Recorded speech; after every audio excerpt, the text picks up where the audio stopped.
بسم اللہ الرحمن الرحیم۔ السلام علیکم ناظرین۔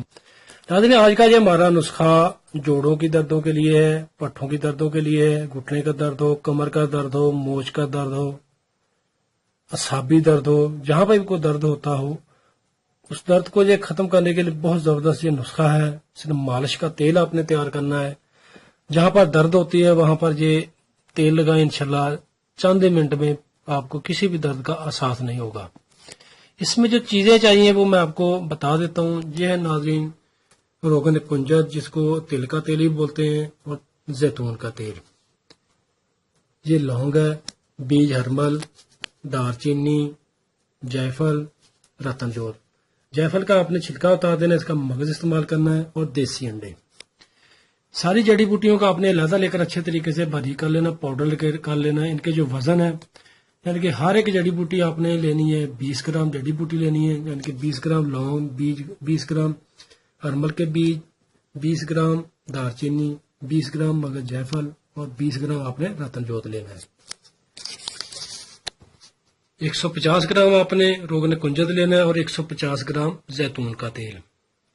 اس میں آپ نے 10 دیسی انڈوں کی زردیاں ڈال دینی ہیں۔ دونوں روغنیات کو کسی کڑاہی میں ڈال کر ہلکی آنچ پر گرم کریں۔ جب گرم ہو جائے تو باقی جڑی بوٹیاں باریک کی ہوئی تیل میں ڈال دیں۔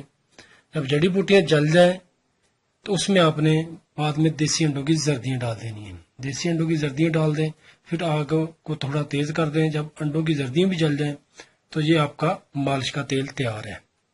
اس کو استعمال کرنے کا طریقہ یہ ہے کہ صبح و شام متاثرہ مقام پر اچھے طریقے سے لگا کر مالش کر کے اوپر کو گرم کپڑا لپیٹ لیں، اور دوسرے دن یا 2 گھنٹے بعد متاثرہ عضو کو تازہ پانی سے دھو لیں۔ انشاءاللہ پہلی ہی مالش سے آپ کو بہت زبردست فائدہ ملے گا۔ ایسے مریض جو کہتے ہیں کہ ان کے گھٹنوں بہت زیادہ درد رہتا ہے، وہ چل پھر نہیں سکتے، یا اتحیات پر یعنی کہ نماز کی حالت میں بیٹھ نہیں سکتے، وہ اس تیل کو استعمال کریں اور فائدہ اٹھائیں اور ہمیں دعائیں دیں۔ ایسے مریض جو کہتے ہیں کہ ان کی ڈسکوں کا پرابلم ہے، کمر میں درد رہتی ہے، وہ اس نسخہ کو بنا کر استعمال کریں اور فائدہ اٹھائیں۔ ارکن نساء کے درد کے لیے بھی جو بہت زبردست نسخہ ہے۔